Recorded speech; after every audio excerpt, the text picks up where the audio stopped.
Sweat வருது, அது அப்படியே வந்து நம்மளுடைய உடம்போடைய மடிப்புகள்ல தங்கிருது. தங்குற இடத்துல வந்து ஃபங்கல் இன்ஃபெக்ஷன்ஸ் வரலாம், இல்லை நிறைய பாக்டீரியல் இன்ஃபெக்ஷன்ஸ் வரலாம். The sleep pattern will determine your type of skin. Your stress level will determine your type of skin. உங்க ஃபுட் இன்டேக் என்ன மாதிரியான டயட் எடுத்துக்கிறீங்க, எதெல்லாம் நீங்க எக்ஸஸா அவாய்ட் பண்றீங்க. அந்த கருவேப்பிலை காய்ச்சி அதில் எண்ணெயில் ஊற்றுங்க, அதெல்லாம் வந்து நீங்க உங்க சட்னியில போட்டு சாப்பிட்டீங்க அப்படின்னா டெஃபினட்டா நல்ல எஃபெக்ட் இருக்கும். பெண்களுக்குமே அவங்களுக்கு ஹார்மோனல் சேஞ்சஸ் நிறைய இருக்கும். Like during the pregnancy, post partum, அதாவது குழந்தை பிறந்ததுக்கு அப்புறமா இந்த மாதிரி சேஞ்சஸ் அப்போ ஹார்மோனல் வேரியேஷன்ஸ்னால முடி கொட்டுறதுமே நிறைய இருக்க வாய்ப்பு. மெயினா நீங்க ஒரு விஷயம் அவாய்ட் பண்ண வேண்டியது, இந்த ஃபார்மசிஸ்ல போயிட்டோ இல்ல இந்த சோஷியல் மீடியா பீப்புள் சொல்றத கேட்டு ஸ்கின் ஒயிட்னிங் கிரீம்ஸை வந்து கண்டிப்பா தவிர்க்கணும். ஏன்னா அந்த பிடி பிரைம் நேயர்களுக்கு வணக்கம். அன்புடன் நலன் பகுதியில் இன்னைக்கு நம்ம சந்திக்க வந்திருக்கக்கூடிய சிறப்பு விருந்தினர் டாக்டர் சாய் பிரீத்தி, டெர்மட்டாலஜிஸ்ட். அவங்க கூட தான் இன்னைக்கு நம்ம வந்து ஸ்கின் டிசீஸை பற்றி நிறைய விஷயங்களை கேட்டு தெரிஞ்சுக்க போகிறோம். மேம் வணக்கம். வணக்கம். ஸ்கின் கேர் அப்படிங்கிறது இந்த காலகட்டத்தில் எந்த அளவுக்கு இம்பார்ட்டன்ட்? ஸ்கின் கேர் அப்படின்றது வந்து இப்போ ரொம்ப ஒரு முக்கியமான ஒரு இடத்த வந்து அது it has holded a long place. Main reason என்ன அப்படின்றது பார்த்தீங்கன்னா, மக்களுடைய அவேர்னஸ் அதிகமாக இருக்குது. இப்போது முன்னாடியெல்லாம் வந்து வேலைக்கு போயிட்டு இருந்தாங்க, வந்துட்டு இருந்தாங்க. அந்த அவசர காலகட்டத்தில் வந்து அவங்களால ஸ்கின் கேருக்கு நான் டைமை ஒதுக்க முடியாத மாதிரி இருந்துச்சு. பட் இப்போ வந்து அந்த அவேர்னஸ் வந்ததுக்கப்புறமா ஸ்பெசிஃபிக்கான டைம் அலோகேட் பண்ணி அதுக்கான இம்பார்ட்டன்ஸ் எடுத்துக்கிறாங்க. பிகாஸ் வாட் வி ரிஃப்ளெக்ட் இந்த ஃபேஸ் இஸ் வெரி இம்பார்ட்டன்ட். அவங்களுடைய கான்ஃபிடென்ஸ் அதனால இம்ப்ரூவ் ஆகுது. Plus general health of the பீப்புளுமே ஸ்கின் கேர் ரொட்டீன் ப்ராப்பராக ஃபாலோ பண்ணுறதுனால பெட்டர் ஆகிற மாதிரி ஃபீல் பண்ணுறேன். ஸ்கின் கேர் அப்படின்னாலே வந்து பொதுவாக எல்லாருமே வந்து ஃபேஸை மட்டும்தான் கான்சென்ட்ரேட் பண்ணுறாங்க. மற்ற பாகங்கள், அதாவது கை கால் இந்த மாதிரி விஷயங்களுக்கு எதுவும் யாருமே வந்து கம்பேரிட்டிவ்லி ஃபோக்கஸ் பண்ணுறதில்ல. இந்த டிஃப்ரென்ஸ் நீங்கள் எப்படி பார்க்குறீங்க? ரொம்ப முக்கியமான விஷயம் அது. என்னன்னா, ஸ்கின் கேர் அப்படின்றது ரொம்ப என்டையர் பாடி, ரொம்ப உடம்புல இருக்கிற மிகப்பெரிய ஆர்கனே பார்த்தீங்கன்னா ஸ்கின் தான். நம்ம மற்ற உறுப்புகளுக்கு எவ்வளோ இம்பார்ட்டன்ஸ் கொடுக்குறோமோ, லைக் லங்ஸ், கிட்னிஸ்க்கெலாம் எவ்வளோ இம்பார்ட்டன்ஸ் கொடுக்குறோமோ, அந்த மாதிரி நம்ம மொத்த உடம்புல இருக்கிற ஸ்கின்னுக்குமே இம்பார்ட்டன்ஸ் கொடுக்கணும். நம்ம ஃபேஸை மட்டும் பார்த்துக்கிறதுக்காக மாய்ஸ்சரைசர் யூஸ் பண்ணுறதா இருக்கட்டும், இல்லை சன்ஸ்க்ரீன் யூஸ் பண்ணுறதா இருக்கட்டும், அது எந்த அளவுக்கு கேர் எடுத்துக்கிறோமோ அதே மாதிரி தான் நம்ம கை கால் உறுப்பில் இருக்கிற, கையில் இருக்கிற தோல், காலில் இருக்கிற தோலுக்குமே நம்ம வந்து சன்ஸ்க்ரீன் யூஸ் பண்ணுறது, மாய்ஸ்சரைசர் யூஸ் பண்ணுறது, proper type of soap or body wash use பண்ணுறதுலேருந்து எல்லாமே ரொம்ப எடுத்துக்கிறது ரொம்ப முக்கியம். மேம், இந்த கேள்வி கூட இன்னொரு கேள்வி. ஆனால் பொதுவாக எல்லாருமே வந்து ஃபேஸை வந்து தான் வந்து கான்சன்ட்ரேட் பண்ணுறாங்க. அது போக மக்கள் என்னென்ன ஸ்கின் டிசீஸ் எல்லாம் ஃபேஸ் பண்ணுறாங்க? இப்போ ரொம்ப நிறைய ஸ்கின் டிசீசஸ் நம்ம ஃபேஸ் பண்ணுறது என்னன்னு பார்த்தீங்கன்னா, பிகாஸ் ஆஃப் த சம்மர். இந்த சம்மர் டைமில் வந்து நம்ம ட்ராபிக்கல் கிளைமேட்டில் இருக்கும் போது வேர்வை அதிகமாக ரொம்ப ஸ்வெட் ஆகும் போது நிறைய இன்ஃபெக்ஷன்ஸ் நிறைய பார்க்குறோம்.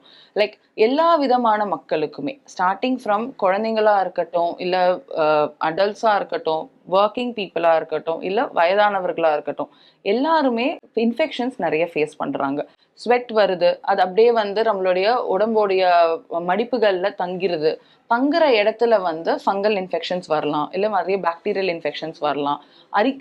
அரிக்கும் போது அந்த இடத்துல அரிக்கிறதுனால செகண்டரியாக இன்ஃபெக்ஷன்ஸ் வர்றதுக்கான வாய்ப்பு இருக்குது. நெக்ஸ்ட் ரொம்ப காமனாக நம்ம ஃபேஸ் பண்ணுற ப்ராப்ளம்ஸ்ன்னு பார்த்தீங்கன்னா, இப்போது இந்த ஸ்ட்ரெஸ் அதிகமாக ஆகிறதுனால, பீப்புளுடைய ஸ்லீப் பேட்டர்ன்ஸ் எல்லாமே மாறதுனால நிறைய genetic diseases like psoriasis, lichen planus, அந்த மாதிரி, அதாவது தொற்று நோய்கள், மற்றவங்களுக்கு பரவாத மாதிரி நோய்கள், 2 விதமான நோய்களுமே ஈவனாக நிறைய வரதை நம்ம பார்க்குறோம் இப்போல்லாம். இப்போ ஃபேஸில் நம்ம பிம்பிள்ஸ் நம்ம அதிகமாக பார்ப்போம். ஒரு குறிப்பிட்ட ஏஜ்லேருந்து குறிப்பிட்ட ஏஜ் வரைக்கும் வரும். பட் த சேம் டைம் உடல்லையும் ஒரு சில இடங்களில் வந்து ஒரு கொப்பளம் மாதிரி வருது. அதுக்கும் இதுக்கு என்ன டிஃப்ரென்ஸ்? ரெண்டுமே வேறு விதமான விஷயங்கள். என்ன அப்படின்னு பார்த்தீங்கன்னா, நம்ம பிம்பிள் அப்படின்றது வந்து ஒரு காமன் டேர்ம். அதாவது ஒரு தோல்லேருந்து எழும்பி தெரிகிற எந்த ஒரு ரீஷனையுமே நம்ம பிம்பிள், ஏன்னா முகத்தில் வருது அப்படின்னும் போது நம்ம அது பிம்பிள்னு சொல்லிடுவோம். பட் எல்லா உடம்புலேருந்து எழும்பி இருக்கிற லீஷன்ஸ் எல்லாமே, அதாவது நம்ம வந்து ரேஸ்டு லீஷன்ஸ் எல்லாமே வந்து பிம்பிள்னு சொல்ல முடியாது. அது வந்து நமக்கு ஒரு ப்ரிக்லி ஹிட்டாகவும் இருக்கலாம். ஸோ இப்போ நம்ம பார்த்தீங்கன்னா, நம்ம முகத்தில் இருக்கிற சில கிளான்ஸ் தான் வந்து நம்ம செஸ்ட் பகுதியிலையும் அப்பர் பேக்லேயுமே இருக்குது. இந்த மாதிரி கிளான்ஸ்லேருந்து கூட நம்ம ஃபேஸில் வர ஆக்னி ப்ராப்ளம் மாதிரி செஸ்ட் பேக்லேயுமே ஆக்னி வரலாம். இல்ல அதுல இருந்து வந்து உங்களுக்கு நீர் மாதிரி வடியுது, இல்ல பஸ் மாதிரி வடியுது அப்படின்ற மாதிரி இருந்தா தயவு செஞ்சு உங்க தோல் மருத்துவரை அணுகி அதற்கான அடிப்படை காரணம் என்னன்றதை தெரிஞ்சு ட்ரீட் பண்ணுங்க.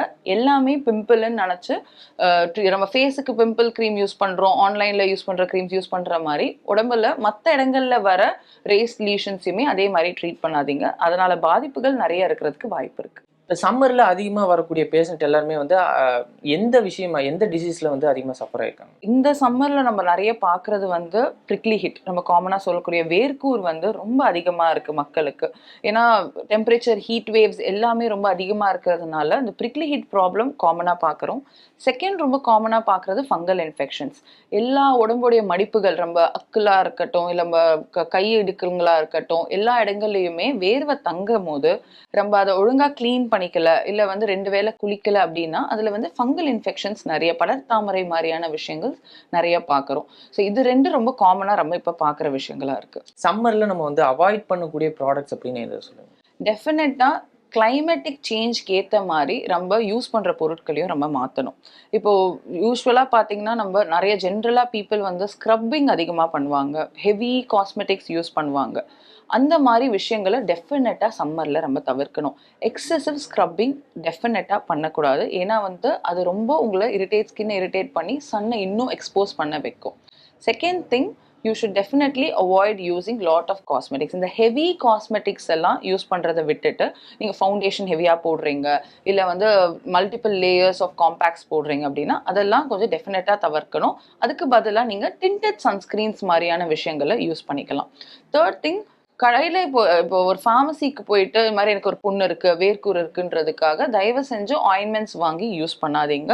அது மாதிரி அதனால நிறைய பாதிப்புகள் வருது. ஸோ நீங்கள் அந்த க்ரீம் யூஸ் பண்ணுறதுனால இன்ஃபெக்ஷன்ஸ், அதுலேருந்து பஸ் வடிகிறது, இந்த மாதிரி நிறைய விஷயங்கள் வருது. And one more thing what you have to avoid is நிறைய பார்லர் ப்ரொசீஜர்ஸ் இந்த சம்மரில் வந்து கொஞ்சம் அவாய்ட் பண்ணிக்கிறது ரொம்ப நல்லது. இப்போ ரீசெண்டாக பார்த்தீங்கன்னா இப்போ சம்மரில் வந்து நம்ம வெளியே அதிகமாக சுற்றுறோம் அப்படின்னா நல்ல டேன் ஆகக்கூடிய சான்சஸ் நிறையவே இருக்குது. அப்படி டேன் ஒரு நல்ல கலரில் இருக்கக்கூடியவங்க டேன் ஆயிட்டாங்க அப்படின்னா நம்ம என்ன பண்ணணும்? நீங்கள் prevention is always better than cure. So எல்லா டெர்மட்டாலஜிஸ்ட்டுமே சொல்கிறது தான், இப்போ எல்லாருக்குமே தெரிஞ்ச ஒரு விஷயம் தான் சன்ஸ்க்ரீன் யூஸிங். சன்ஸ்க்ரீன் யூசேஜுன்றது நம்ம ப்ராப்பராக பண்ணாலே டேனிங்ன்றதை நம்ம ப்ரிவென்ட் பண்ணிக்கலாம். ஸோ என்ன டைப் ஆஃப் சன்ஸ்க்ரீன் யூஸ் பண்ணுறீங்க, அதில் எவ்வளோ எஸ்பிஎஃப் இருக்குது, அது வந்து கரெக்டான டியூரேஷனில் ரீஅப்ளை பண்ணணும், அது ரொம்ப முக்கியம். ப்ளஸ் ஃபேஸை மட்டும் அப்ளை பண்ணுறது பத்தாது, ஃபேஸ் அண்ட் நெக் அப்ளை பண்ணணும். அதே மாதிரி நம்ம முன்னாடி சொன்ன மாதிரி கை கால்கள்லையுமே சன்ஸ்க்ரீன் அப்ளை பண்ணிட்டு போகணும். இல்லை சப்போஸ் நீங்கள் வந்து போட்டுட்டு போயும் டயர்ன் ஆயிட்டீங்க அப்படின்னா பயப்படுறதுக்கு ஒன்றுமே இல்லை. ஜஸ்ட் வீட்டுக்கு வந்த உடனே ஒரு ப்ராப்பர் வெட் கம்ப்ரெஸ் மாதிரி, அதாவது ஒரு சில் டவல் மாதிரியோ இல்லை ஒரு ஐஸ் கியூபை விராப் பண்ணிட்டு, டைரக்ட் ஐஸ் கியூப் ஃபேஸில் வைக்கக்கூடாது, விராப் பண்ணிட்டு ஒரு மைல்டாக ஒரு 30 seconds to 1 minute வந்து மைல்டாக அப்ளை பண்ணிட்டு ஃபேஸை கிளென்ஸ் பண்ணிடுங்க. உடனே கிளென்ஸ் பண்ணிட்டு ஜஸ்ட் கிவ் சம் டைம். இந்த டேனிங்குமே நீங்கள் ரெகுலராக சன்ஸ்க்ரீன் யூஸ் பண்ண படிப்படியாக தானாகவே குறைஞ்சிரும். அதுக்கும் மீறி போல ஒரு 3 weeks to 1 month வரைக்குமே டேனிங் குறையல அப்படின்னா உங்கள் தோல் மருத்துவரை அணுகி அதுக்கான ட்ரீட்மெண்ட்ஸ் மாதிரி எடுக்கிறது பெட்டர். லைஃப் ஸ்டைலுக்கும் ஸ்கின் கேருக்கும் சம்மந்தம் இருக்காங்க? ரொம்பவே இருக்கு. ரொம்ப ஸ்கின் பார்த்தீங்கன்னா உள்ள என்ன நடக்குது, நம்ம இன்டர்னல் ஆர்கன்ஸ்ல என்ன நடக்குதோ அதோடைய ரிஃப்ளெக்ஷன் தான் நம்மளுடைய ஸ்கின். இப்போ வந்து உங்களுக்கு கட்ல ப்ராப்ளம் இருக்கு, இன்டைஜஷன் இருக்கு அப்படின்னா அது ஸ்கின்ல ரிஃப்ளெக்ட் ஆகும். இல்லை யூரினரி சிம்டம்ஸ் இருக்கு, யூரினரி இன்ஃபெக்ஷன்ஸ் இருக்கு, அது ஸ்கின்ல ரிஃப்ளெக்ட் ஆகும். ஸோ உங்கள் லைஃப் ஸ்டைல் மாடிஃபிகேஷன்ஸ், இப்போ வந்து பார்த்தீங்கன்னா நீங்கள் ஸ்மோக்கிங் பண்ணுறீங்க, இல்லை ஆல்கஹால் கன்சப்ஷன் வந்து கொஞ்சம் எக்ஸஸாக எடுக்கிறீங்க அப்படின்ற போது டெஃபினட்டாக அது ஸ்கின்ல மற்ற இடத்துல பிரதிபலிக்கும். எப்படின்னா உங்கள் ஹீலிங் தன்மை ரொம்ப குறையும். ஒரு இடத்துல அடிப்படுது அப்படின்னா அந்த அடிப்படுற ஹீலிங் ரொம்ப குறைய ஆரம்பிக்கும். இல்லை ஃபேஸில் வந்து உங்களுக்கு ஆயில் செக்ரீஷன்ஸ் அதிகமாக இருக்கிறதா இருக்கட்டும், எல்லாமே உங்கள் லைஃப் ஸ்டைலோட லிங்க். உங்கள் sleep pattern will determine your type of skin. your stress level will determine your type of skin. உங்கள் ஃபுட் இன்டேக், என்ன மாதிரியான டயட் எடுத்துக்கிறீங்க, எதெல்லாம் நீங்கள் எக்ஸஸாக அவாய்ட் பண்ணுறீங்க. இப்போ ஒரு விஷயம் நீங்கள் வந்து டயட்டுன்னு ஆரம்பிக்கிறீங்க, இப்போ வந்து கம்ப்ளீட்டாக ஒரு டைப் ஆஃப் ஃபேட்ஸ் அவாய்ட் பண்ணுறீங்க, இல்லை அந்த ப்ரோட்டீன் இன்டேக் ரொம்ப கம்மியாக இருக்குது, அதுவுமே உங்கள் ஸ்கின்ல ரிஃப்ளெக்ட் ஆகும். ஸோ நம்மளுடைய காலையில் எழுந்து நைட் தூங்குற வரைக்கும் நம்ம பண்ணுற ஒரு சின்ன சின்ன விஷயங்களுமே ஒரு பீரியட் ஆஃப் டைம் வரைக்கும் அதே மாதிரி ரெப்படேட்டிவாக பண்ணும் போது எல்லாமே சேர்ந்து அந்த கியூமுலேட்டிவா, அதாவது ஒன்னா சேர்ந்து கியூமுலேட்டிவா ஆகும் போது டெஃபினட்டா அது ஸ்கின்ல பாதிப்பை உண்டாக்கும்.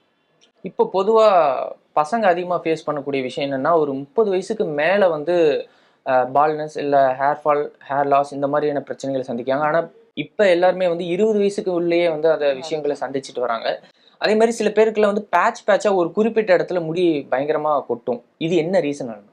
இந்த பேட்சா முடி கொட்டுறது விஷயம்னு பார்த்தீங்கன்னா, அது வந்து மேல்க்கு இல்ல யங் ஏஜுக்குன்றது தான் கிடையாது. இது வந்து குழந்தைங்கள்லேருந்து வயதானவர்கள் வரைக்கும் யாருக்கு வேணா வரலாம். அந்த கண்டிஷன் பேரு அலோபீஷியா ஏரியேட்டான்னு சொல்லுவோம். அது வந்து நம்ம உடம்புடைய எதிர்ப்பு சக்தி அதிகமா வேலை செய்யும்போது, அதாவது ஒரு ஸ்பெசிஃபிக் புரோட்டீனுக்கோ இல்ல ஸ்பெசிஃபிக் ஒரு ஆன்டிஜனுக்கோ எக்ஸஸா வேலை செய்யும்போது ஆகுற பிரச்சனை தான் இந்த அலோபீஷியா ஏரியேட்டா. அதுக்கு தான் உங்களுக்கு அங்கங்க பேட்சா மொத்தமா முடி கொட்டி அந்த இடத்துல கம்ப்ளீட்டா வழுக்க விழுந்த மாதிரி தெரியும். இந்த பிரச்சனைக்கு கம்ப்ளீட் தீர்வு இருக்கு.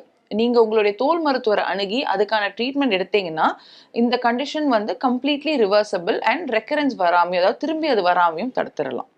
செகண்ட் ஃபேக்டர் பார்த்தீங்கன்னா, நீங்க சொன்ன மாதிரி முன்னாடியெல்லாம் 40+ வந்து வந்துட்டு இருந்த அந்த வழுக்கையான விஷயங்கள், இல்லை முடி அதிகமாக கொட்டுற விஷயங்கள் இப்போ வந்து 20-25லயே வருது.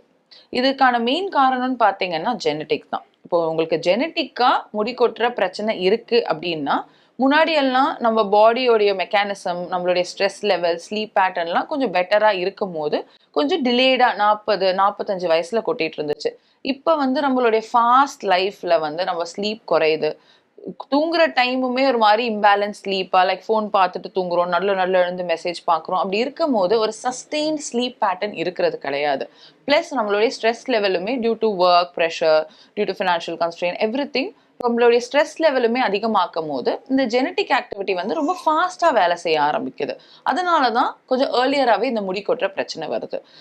தேர்ட் திங், ரொம்ப அவங்க காமனாக நோட்டீஸ் பண்ணுற விஷயம் என்ன அப்படின்னு பார்த்தீங்கன்னா, கொஞ்சம் முடி கொட்ட ஆரம்பிச்சாலே மக்கள் வந்து சோஷியல் மீடியா இல்லைன்னா வந்து வேற இன்ஃப்ளூயன்சர்ஸ் பார்த்துட்டு நிறைய ப்ராடக்ட்ஸ், ஆன்லைன் ப்ராடக்ட்ஸ் இல்லை over the counter products use பண்ண ஆரம்பிச்சிடுறாங்க.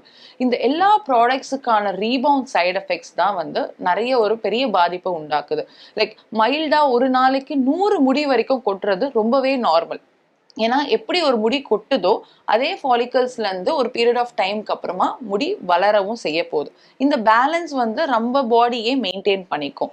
பட் இந்த peer pressure, like surrounding people peer pressure, ஒரு media pressure, social media pressure எப்படி ஆயிடுச்சுன்னா, உங்களுக்கு முடி கொட்டுதா அதை உடனே இதை பண்ணி சரி பண்ணிருங்க அப்படின்ற ஒரு ப்ரெஷர் பீப்புளுக்குள்ள வந்ததுனால அவங்க ரொம்ப ஃபாஸ்டாவே அதுக்கான ஹெல்ப்பை சீக் பண்றாங்க.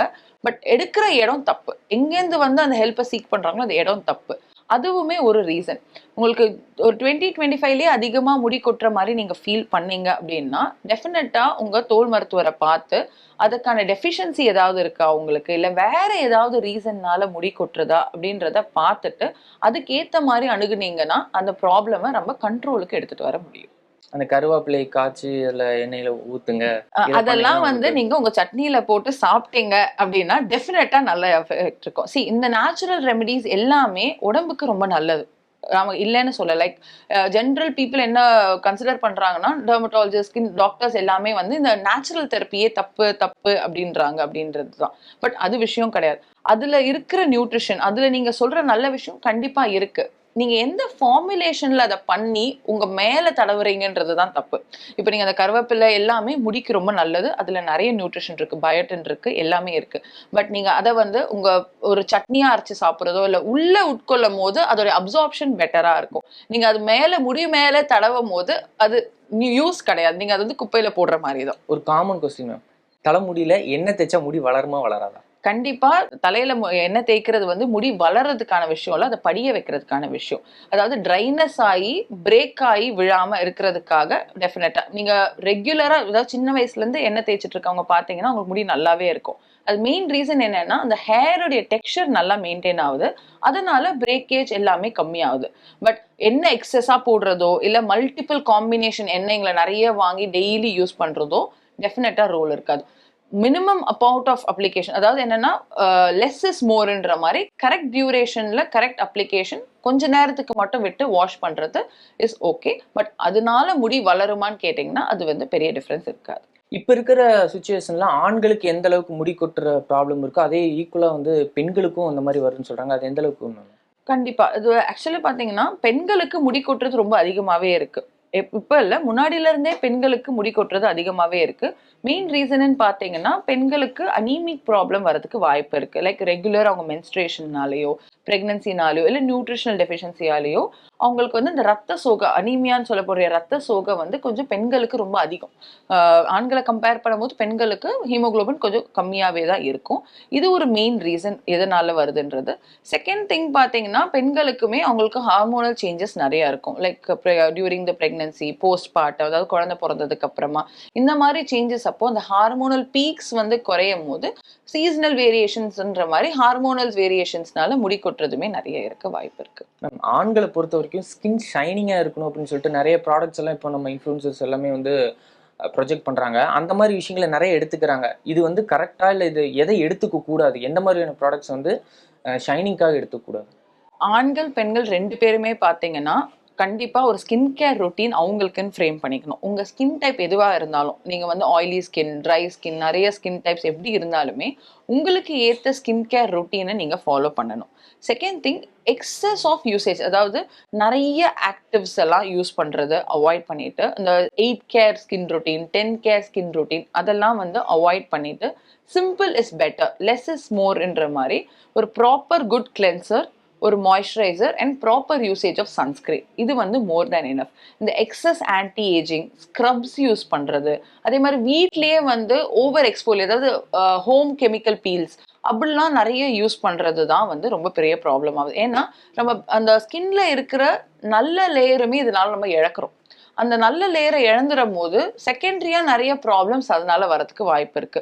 என் ஸ்கின் நார்மலா இருந்துச்சு, நான் க்ளோக்காக நிறைய யூஸ் பண்ணி இப்போ நிறைய எனக்கு பிம்பிள் வந்துருச்சு, இல்லை க்ளோக்காக யூஸ் பண்ணி பேட்சா அந்த இடத்துல வந்து பிளாக் ஆயிருக்கு அப்படின்ற மாதிரி நிறைய ப்ராப்ளம்ஸ் வராங்க.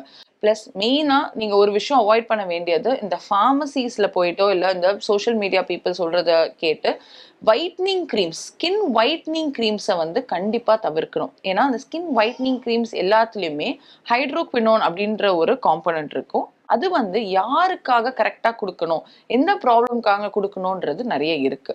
ஸோ ஜென்ரல் நார்மல் பீப்புள் இந்த மாதிரி ஒயிட்னிங் க்ரீம்ஸ் எல்லாம் எடுத்து யூஸ் பண்ணுறதை கம்ப்ளீட்டாக தவிர்க்கிறது நல்லது. அதோடைய பிரதிபலிப்பு, அதோடைய காம்ப்ளிகேஷன்ஸ்ன்னு பார்த்தீங்கன்னா நீங்கள் யூஸ் பண்ணும் போதே தோலை ரொம்ப தின்னாக்கி உங்கள் கீழே இருக்க ரத்த குழாயிலேருந்து எல்லாமே வெளியில் தெரிகிற மாதிரி ஆகிடும். ஸோ நீங்கள் நிறுத்தின உடனே அதோடைய ரீபவுண்டாக டார்க்னஸ், திக்கனிங் எல்லாமே அதிகமாகிடும். தோல் வறட்சி எதனால் ஏற்படும்? தோல் வறட்சி வந்து நம்ம 2 விஷயமா பார்க்கலாம். ஒன்று, உங்கள் மேலே இருக்கிற தோலில் இருக்கிற வறட்சி நீங்கள் யூஸ் பண்ணுற எக்ஸஸ் ஸ்க்ரப்பிங்னாலேயோ இல்லை எக்ஸ்ஃபோலியன்ஸ் யூஸ் பண்ணி பண்ணுறதுனாலையோ வரலாம். செகண்ட் திங், உடம்புக்குள்ள நம்ம முன்னாடி சொன்னோம் இல்லையா, நம்ம உடம்புல என்ன நடந்தாலுமே தோல் வந்து அது ஒரு மிரர் மாதிரி பிரதிபலிக்கும்னு சொன்னேன் இல்லைங்களா. ஸோ அந்த மாதிரி உடம்புக்குள்ள நமக்கு டீஹைட்ரேஷன் ஆகுது அப்படின்னும் போது கண்டிப்பாக தோல் மேலே வந்து வறட்சி வர்றதுக்கான வாய்ப்பு இருக்கு. செகண்ட் திங், தோல் வறட்சி ஒரு ஸ்பெசிஃபிக் இடத்துல மட்டும் இருக்கு மேம், எனக்கு வந்து இந்த கையில் ஒரு இடத்துல, காலில் ஒரு இடத்துல மட்டும் இருக்கு அப்படின்னா அதுக்கு நிறைய காரணங்கள் இருக்கு. நரம்பு அந்த இடத்துல வந்து வீக்னஸாக இருக்கலாம், இல்லை வேற எக்ஸிமா மாதிரியான பிரச்சனைகளாக இருக்கலாம். அது டெஃபினட்டாக உங்கள் மருத்துவரை அணுகி அது என்ன பிரச்சனைன்னு பார்த்துக்கணும். வறட்சிக்கு நம்ம கண்ட்ரோல் பண்ண வேண்டிய மெயின் விஷயம் என்னன்னு பார்த்தீங்கன்னா, எக்ஸஸாக சோப் அப்ளை பண்ணுறது, இந்த லூஃபா, இந்த நார் ஸ்க்ரப்ஸ் வச்சு ரொம்ப தேய்ச்சிட்டோம் அப்படின்னா நம்ம தோலில் இந்த ஆயில் செக்ரீட் பண்ணக்கூடிய பேசிக் லேயர்ஸ் எல்லாமே நம்ம இழந்துடுறோம். அது இழந்துடுறதுனால தான் நீங்கள் குளிச்சுட்டு வந்த உடனே தோல் டபுள் டைம் ட்ரை ஆகிற மாதிரி இருக்கும். ஸோ அதை அவாய்ட் பண்ணிவிட்டு ஒரு பேசிக் மாய்ஸ்சரைசிங் க்ரீம், அது வந்து உங்களுக்கு ஏற்ற மாதிரி, உங்கள் ஸ்கின் டைப்க்கு ஏற்ற மாதிரி, உங்களுக்கு ரொம்ப ட்ரை ஸ்கின்னா அதுக்கு ஏற்ற மாதிரியான மாய்ஸ்சரைசர்ஸ் இருக்குது, ஜெல் மாய்ஸ்சரைசர்ஸ் இருக்குது. ஸோ அந்த மாதிரி மாய்ஸ்சரைசரை குளிச்சுட்டு வந்த கொஞ்ச நேரத்துலேயே ஜஸ்ட் ஒத்தி எடுத்துட்டு அந்த மாய்ஸ்சரைசிங் க்ரீமை நல்லா ரெகுலராக யூஸ் பண்ணிங்கனாலே இந்த வறட்சி தன்மையை குறைச்சிடலாம். ஹேர் ஃபாலோ இல்லை ஹேர் லாஸை வந்து தள்ளி போடுறதுக்கு உண்டான ஒரு சொல்யூஷனாக வந்து மினாக்சைடு சஜஸ்ட் பண்ணுறாங்க டாக்டர் டெர்மட்டாலஜிஸ்ட். மினாக்சைடு இது எந்த அளவுக்கு யூஸ்ஃபுல்லாக இருக்கு மேம்? மினாக்சைடில் வந்து இப்போ பார்த்தோம்னா அந்த சொல்யூஷனில் வந்து மினாக்சைடு ப்ளஸ் ஃபினாஸ்ட்ரேட் அப்படின்னு ஆட் பண்ணுறாங்க. அதனால ஏதாவது சைடு எஃபெக்ட்ஸ் ஏற்படுமா? மினாக்சிடில், ஃபினாஸ்ட்ரேட் ரெண்டுமே டிஃப்ரெண்ட் காம்பனன்ட்ஸ், இப்போ காம்பினேஷனில் வருது. இது யாருக்காக கொடுக்கணும் அப்படின்னு பார்த்தீங்கன்னா, அதாவது ஒரு ஸ்பெசிஃபிக் பர்சன்டேஜ் முடி ஆல்ரெடி இழந்துட்டாங்க அண்ட் அவங்களுக்கு வந்து டெர்மோஸ்கோபி அந்த மாதிரி சில இதை வச்சு பார்க்கும் போது அந்த முடி தானாக வளர்றதுக்கான தன்மை ரொம்ப கம்மியாக இருக்குது அப்படின்ற மாதிரி இருக்கும் போது மினாக்சிடில், இந்த ஃபினாஸ்ட்ரேட்ன்றதை நம்ம ப்ரிஸ்கிரைப் பண்ணுவோம். இதுலேயுமே நிறைய பர்சன்டேஜ் இருக்குது சார். மினிமம் பர்சன்டேஜ் 2%லேருந்து 10% வரைக்கும் இருக்குது. நீங்கள் சொன்ன மாதிரி காம்பினேஷன்ஸாக இருக்குது, வித் ஃபினஸ்ட்ரேட் வித்தவுட் ஃபினஸ்ட்ரேட்னு இருக்குது. ஸோ இப்போ உங்கள் டாக்டர் வந்து உங்களை பார்த்து செக் பண்ணி உங்களுக்கு மினாக்சிடில் வித் ஃபினஸ்ட்ரேட் கொடுத்துருந்தாங்க அப்படின்னா நீங்கள் அதை வந்து லைஃப் லாங் யூஸ் பண்ணணும், இல்லை நானே டெய்லி யூஸ் பண்ணிகிட்டு இருந்தேன் அப்படின்ற மாதிரி இருக்கக்கூடாது. அவங்க ஸ்பெசிஃபிக் டைம் சொல்லியிருப்பாங்க, அந்த டைம் வரைக்கும் யூஸ் பண்ணீங்கன்னா அதனால் பாதிப்பு எதுவுமே இருக்காது. இல்லை நான் வந்து ரெகுலராக யூஸ் பண்ணிக்கிட்டே தான் இருந்தேன், ஏன்னா வந்து நான் விட்ட உடனே எனக்கு முடி கொட்டுது அப்படின்னீங்கன்னா கண்டிப்பாக மினாக்சிடிலில் ரீபவுண்ட் ஹேர் ஃபால் இருக்கும். ஸோ அதனால தான் ஜஸ்ட் லைக் தட் யாரோ பக்கத்தில் இருக்கவங்க சொன்னாங்கன்ற மாதிரி அதை எடுத்துக்க முடியாது. ஒரு டாக்டரை பார்த்துட்டு அதுக்கான பர்சன்டேஜில் கரெக்டாக எடுக்கணும். அதையுமே படிப்படியாக குறைச்சி உங்கள் டாக்டருக்கு அவங்களுக்கு தெரியும், உங்கள் டாக்டர் பார்க்குறவங்களுக்கு தெரியும், படிப்படியாக குறைச்சி அதை ஸ்டாப் பண்ணும் போது அதுக்கான சைட் எஃபெக்ட்ஸ் ஒன்றும் பெருசாக இருக்காது. இந்த ஃபினஸ்ட்ரேட்ன்ற காம்பனன்ட் ஜென்ரலாக பார்த்தீங்கன்னா மேல்ஸுக்கு, ஆண்களுக்கு வர முடி கொட்டுறதுக்கு இது வந்து நல்ல ரெஸ்பான்ஸ் கொடுக்கும் அப்படின்றதுனால முன்னாடியெல்லாம் அது மாத்திரை வழியில் எடுத்துகிட்டு இருந்தோம், அதை இப்போது ஸ்கேல்பில் மேலே மட்டும் அப்ளை பண்ணுறதுக்கு கொடுத்துட்ருக்கோம். சைட் எஃபெக்ட்ஸ்ன்னு பார்த்தீங்கன்னா நம்ம எவ்வளோ நாள் யூஸ் பண்ணுறோமோ அதுக்கான அப்சார்ப்ஷன் தான். ஸோ நீங்கள் மினிமல் டைமில் கரெக்டாக யூஸ் பண்ணி உங்கள் டாக்டர் சொல்கிற மாதிரி ஸ்டாப் பண்ணிங்கன்னா இதனால் சைட் எஃபெக்ட்ஸ் இருக்காது.